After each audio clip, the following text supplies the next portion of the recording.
process of immigration has changed, where previously it was sort of a dual process that you had to go via SARS and via the SARB. Now you just go via SARS. So in theory, it should be an easier process. But since we haven't gone through that in practice yet, we still have to earn the miles there. Effectively, it was a dual process where you had to first get your tax clearance certificate to make sure your tax affairs were in order. You'd be issued a PIN, and then you would give that to the Reserve Bank, and the Reserve Bank would ask you some more questions, and you'd have to support documentation. So it was a two-part process. That's now been simplified to some extent, where you only just need a tax clearance certificate, and the SARB, if they're happy with that tax clearance and you've got the PIN, they would effectively allow you to then formally immigrate. As regards South African residents who continue to be over here, what has been interesting has been the abandonment of the prohibition against loop structures, which has been around for probably a good 20 years in South Africa. The SARB has seemed to have taken the view that those should in fact be allowed. A loop structure isn't really a term per se per the regulations and the Act. It's more of a colloquial term that's been used. But really what it is that if you had a South African resident invested via an offshore structure and the offshore structure held assets, previously there was only allowed in certain instances, whereas now that's been changed in that all such related loop structures like that are now effectively allowed. What's an advantage with that as well is that loop structures were also seen where South African was a discretionary beneficiary of a foreign trust, and the foreign trust held South African assets. That was also seen as a loop structure. Now it seems that also the changes allow for that now to that's now allowed.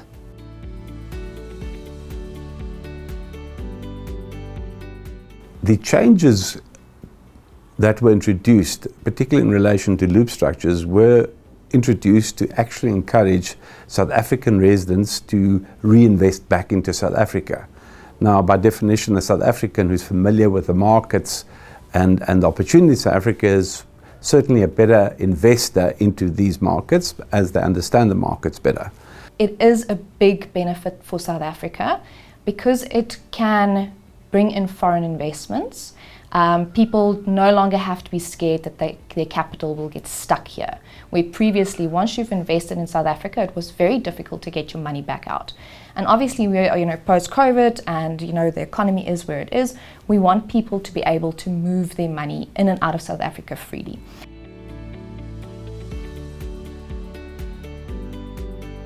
Typically, if you're a beneficiary of a foreign trust, sometimes those beneficiaries wouldn't even know that they beneficiaries of that trust, and if that trust then had South African assets, they would have unintentionally created or potentially created a loop structure. Now, I suppose that now that that's supposedly allowed, they don't have to be too concerned about that. I think probably the most important part in relation to the offshoring of the South African assets is the combining of a balance sheet. Certainly when it comes to capital and finance, 1 and 1 certainly makes more than 2, it makes 3 or 4. Particularly where you're looking to raise debt or new capital for new ventures. Where you have a split balance sheet, which the one can't support the other, as we had in the past, it does limit the ability of the entrepreneur to actually actively pursue opportunities. South Africans typically took their money offshore, obviously to have a bit more of a diverse investment base. But it typically came with high cost structures because you'd have to sort of duplicate the structure offshore and then onshore, because you couldn't invest via offshore into South African assets. And previously you were limited to your 10 million rand that you could take out year on year unless you applied for more, which was quite a burdensome process. It also has the benefit of then combining your balance sheet, so obtaining funding to enter into certain transactions, even if it's for investment purposes. it has really sort of opened the doors, so to speak, for possibilities like that.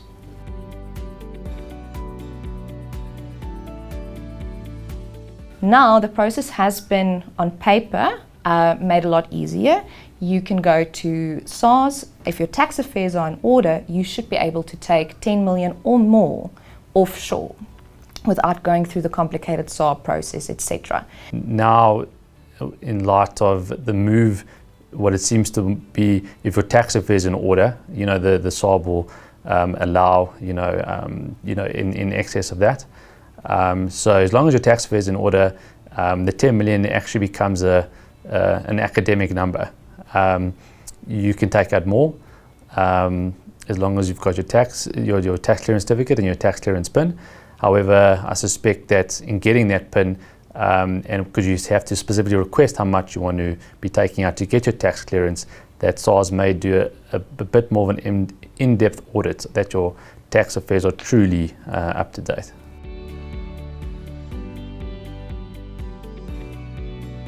The flexibility you have in terms of your estate planning, if your children maybe want to immigrate, that is now a much easier possibility in order to combine and consolidate your affairs into, let's say, one trust vehicle, even if there's companies and South African assets still under it.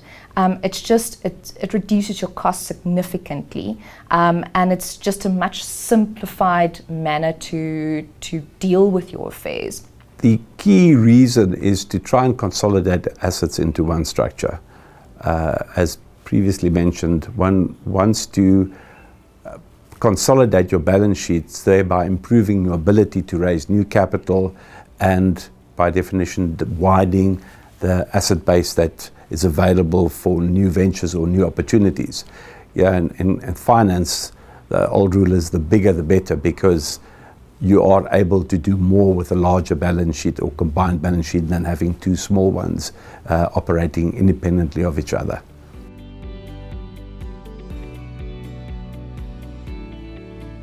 Firstly, they need to ensure that their tax affairs are in order. Without SARS's approval and obtaining the so-called TCS PIN, you won't be able to invest offshore or take funds offshore, whether as an emigre or as investor into foreign markets and foreign direct investment allowance.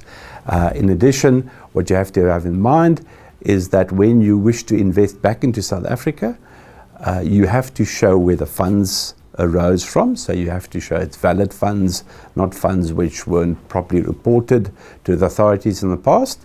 And as such, you also need to show that those investments are made on arm's length terms and conditions, thereby ensuring that you're not exporting capital in an unauthorized manner. So yes, obviously a big caution is that structuring, especially if you go over country borders, can be complex. There could be significant taxes involved.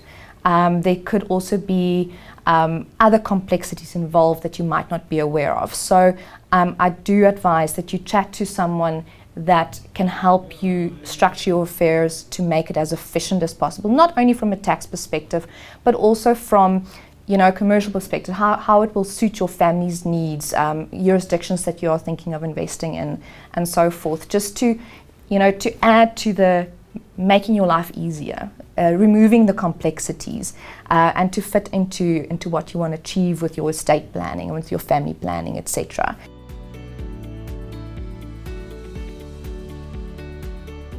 Tax consequences in relation to loop structures, a very important question. There have been quite a few legislative amendments recently targeting loop structures, such as, for example, ensuring that the CFC rules, controlled foreign company rules, are effective in ensuring that income isn't diverted offshore without being ultimately taxed in South Africa. There are certain additional rules regarding dividends being paid to foreign shareholders where South Africans have an interest, and those companies are actually controlled foreign companies of South African residents. they've put in additional taxes on that income or attributions on that income back to South Africa, where South Africans will then be taxed on that income that is earned offshore. The other thing that you need to be careful of is not to get too complicated in these structures, because ultimately complication or complicated structures just create problems for you in the future. And then lastly, I would always say, if you've got any questions, speak to an advisor like ourselves in particular, who can actually guide you and get to the right outcomes for you.